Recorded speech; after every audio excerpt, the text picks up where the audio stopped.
మరి జనని భవిష్య టీం కొమ్మలు చూడరే అనే కీర్తనతో సిద్ధంగా ఉన్నారు. జనని భవిష్య సిద్ధంగా ఉన్నారా? ఓకే, పాడేస్తారా మరి? ఓకే, ఎలిమినేషన్ భయం ఏం లేదు కదా? కాన్ఫిడెంట్ గా ఉన్నారు కదా? Okay, right. All the best. Thank you.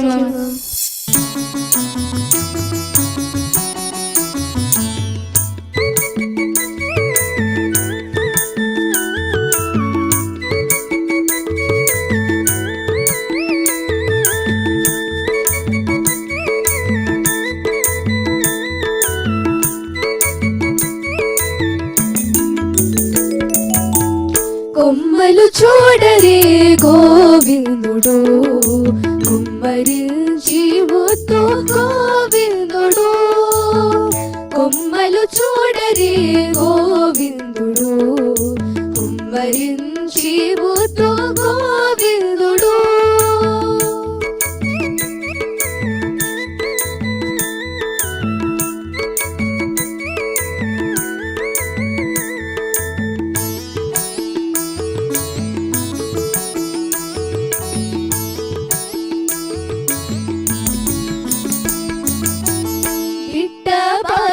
తో తిరిగి వీధుల కొట్టే ఉట్లను గోవిందుడు.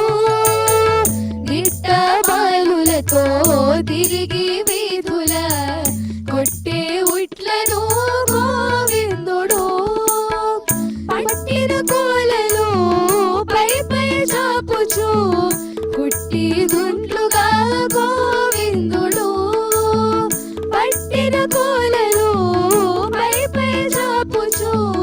కుట్టి దొంట్లుగా గోవిందుడు. కొమ్మలు చూడరే గోవిందుడు, కుమ్మరించి ముద్దు గోవిందుడు.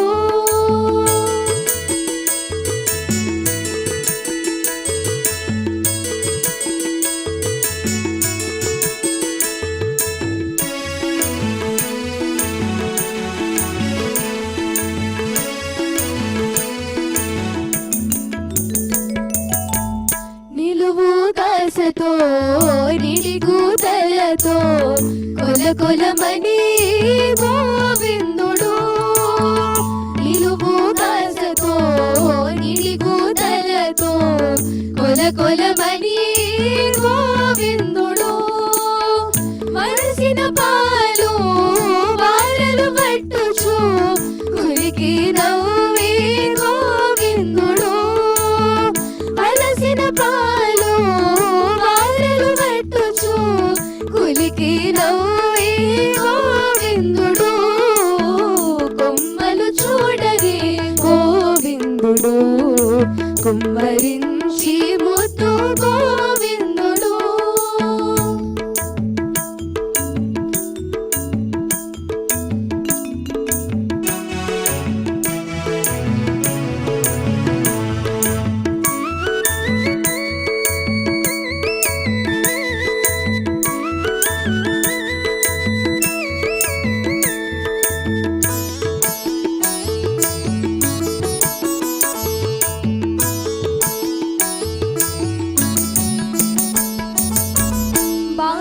చాపుచు బట్టగనిందుల కూరిమి గూడి గోవిందుడు. బారలు చాపుచు బట్టగనిందుల కూరిమి గూడి గోవిందుడు. చిరి జవనుల శ్రీవేంకటాద్రిపై గోరా జనకి గోవిందుడు. శ్రీ వెంకటాద్రిపై గోరాజనకి గోవిందుడు. కొమ్మలు చూడరే గోవిందుడు, కుమ్మరించి ముద్దు గోవిందుడు. కొమ్మలు చూడరే గోవిందుడు, కుమ్మరించి ముద్దు గోవిందుడు. గోవిందుడు గోవిందుడు.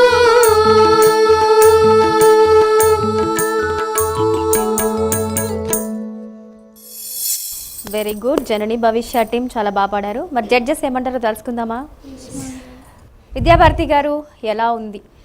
గోవిందుని సంకీర్తన ఎలా ఉంటుంది? అద్భుతంగా ఉంది. మోహన చాలా సులువైనటువంటి చక్కగా అలా అల్లుకుపోతుంది, మన మనసుకు హత్తుకుపోతుంది. రాగం కూడా బాగుంది. నాకెప్పుడు మీ టీం ఒకేలా వస్తుంది మీ పాట, ఆ టీం యూనిటీ నాకు నచ్చుతుంది. బాగుంది. ఇంకొంచెం ఓపెన్ వాయిస్, ఓకే, మీలో మీరు పాడుకుంటున్నట్టు అక్కడక్కడ అనిపిస్తోంది. ఇంకొంచెం ఓపెన్ వాయిస్తో పాడితే బాగుంటుంది. గోవిందుడు అన్నప్పుడు ఆ గోవిందుడు గోవిందుడు తేడా ఉంది కదా, ఆ వాయిస్ త్రో మనకి కరెక్ట్గా ఉండాలన్నమాట. అది చాలా ఇంపార్టెంట్. అప్పుడు ఆ పదం చాలా చక్కగా అలా వినపడుతుంది. అదొక్కటి సెట్ చేసుకోండి. వెల్ డన్ అన్న. థ్యాంక్ యూ విద్యాభారతి గారు. రమప్రభ గారు మీకు ఎలా అనిపించింది? విద్యాభారతి గారు చెప్పినట్టు 100కి 100 పాళ్ళు, 100కి 1000 పాళ్ళు వాళ్ళ టీం వర్క్ చాలా బాగుంది. అందరూ ముక్త కంఠంతో ఒకే గొంతు పాడుతుందా అన్నట్టుంది. అందరివి చాలా మంచి మెలోడియస్గా చాలా బాగుంది. మంచి గొంతులు, చాలా బాగా పాడారు. అయితే చిన్నప్పుడు గొబ్బిళ్ళు పెట్టుకున్నప్పుడు కృష్ణుడిని ఏలవచ్చనమ్మ ఏలవచ్చనమ్మ కృష్ణుడు ఏలవచ్చనే, ఆ మాయదారి కృష్ణుడు వచ్చి మహిమ చేసనే అని ఒకటి మనం చేస్తూ ఉంటాం కదా, డ్యాన్స్ చేస్తూ మన అందరం అలా మేమందరం అలా గొబ్బిళ్ళు పెట్టుకునే వాళ్ళమే ధనుర్మాసంలో. మీరు కూడా అలాగే అటువంటిది గుర్తొస్తుంది. ఏమిటి కొమ్మలు చూడండి పక్కన, ఒకళ్ళొకరు చూడండి, గోవిందుడిని చూడండి అని. గోవింద అనే పేరు చాలా కష్టపడి తెచ్చుకున్నాడు కదా కృష్ణుడు. చెప్పాలంటే తాళపాక కవులే ఈ అద్భుతమైనటువంటి దృశ్యానికి నాంది పలికారు. ఎందుకో తెలుసా? ఉట్ల పండుగ అనేది తిరుమలలో మొట్టమొదట ప్రవేశపెట్టింది మన అన్నమాచార్యుల వారే. మీరు అడగచ్చు, ఇంతంత పండగలు అవి పెట్టి ఈ ఫెస్టివల్స్ చేసి బాగా అన్నీ చేస్తే అందరికీ పెద్ద పెద్ద డిన్నర్స్ ఇస్తే ఫండ్స్ ఏవి మేడం అని. రాజులు, సామంతులు అందరూ, సంస్థానాధీశులు అందరూ ఇచ్చినవన్నీ, ధనం అంతా కూడా గ్రామాలు ఇచ్చినవన్నీ కూడా స్వామివారి ఉత్సవ కైంకర్యానికే అన్నమాచార్య కుటుంబం అంతా కూడా వినియోగించిందట. ఈ ఉట్ల పండగని ప్రవేశపెట్టి ఆ ఉట్లు కొట్టే కృష్ణుని చూడమని, పలుమరు ఉట్ల పండగను చిలుగు చిడుక్కని చిందగను ధిమ్మి అని ఆ బిందెలు ఎలా ఉన్నాయి, ఆ కుండలు ఏ శబ్దం వస్తున్నాయి, అప్పుడు అందరూ కదులుతుంటే ఎలా ఆ ఉట్లు కొడుతుంటే శబ్దంతో సహా ఆయన ఒక అద్భుతమైనటువంటి సంకీర్తన కూడా రాశారు కదా ముఖార్లు. అలాగా ఈ ఉట్ల పండగ అన్నమాట. ఈ వివరణ అంతా కూడా చివరికి వెంకటాద్రిపై ఉన్నాడు, అలిమేలుమంగతో కూడి ఉన్నాడని ఆయన చివరికి మనకి భాష్యం చెప్తారు. వెంకటేశ్వర స్వామి పైన శతకంలో కూడా అన్నమాచార్య శ్రీ సతి నీల జాంబవతి శ్రీ యమునా సతి సత్యభామ ధాత్రీ సతి రుక్మిణీ రమణి దేవి ఇలాసతి వీరలందరూ చేసిన సేవ చేసేదను చేకొను శ్రీ అలుమేలుమంగ నీ మూసిన ముఖ్యమై ఉరము ముంగిట జంగట వెంకటేశ్వర అంటారు. మూసిన ముత్యంలాగా అలిమేలుమంగ అని చెప్తారు చివరికి. ఎంత అద్భుతమైన విషయం కదా. వాళ్ళందరినీ గుర్తు చేసుకుంటూ అష్టమహిషులు అందరినీ కూడా ఇప్పుడు నువ్వు అలిమేలుమంగ మూసిన ముత్యమై ఉన్నటువంటి అలిమేలుమంగలో చూసుకుంటావు కదా, జాగ్రత్తగా చూసుకుంటావా, చూసుకోమ్మా అని చెప్తున్నారు. ఒక పెద్దరికం అన్నమాచార్యుల వారు. ఆ పదాల్లోని ఈ సాహిత్యపు విలువలు తెలుసుకుంటూ మంచి సంగీతాన్ని దానికి పాడుకుంటూ అన్నమాచార్యుని తలుచుకుంటూ శ్రీనివాసుని కొలిచి తరిద్దాం.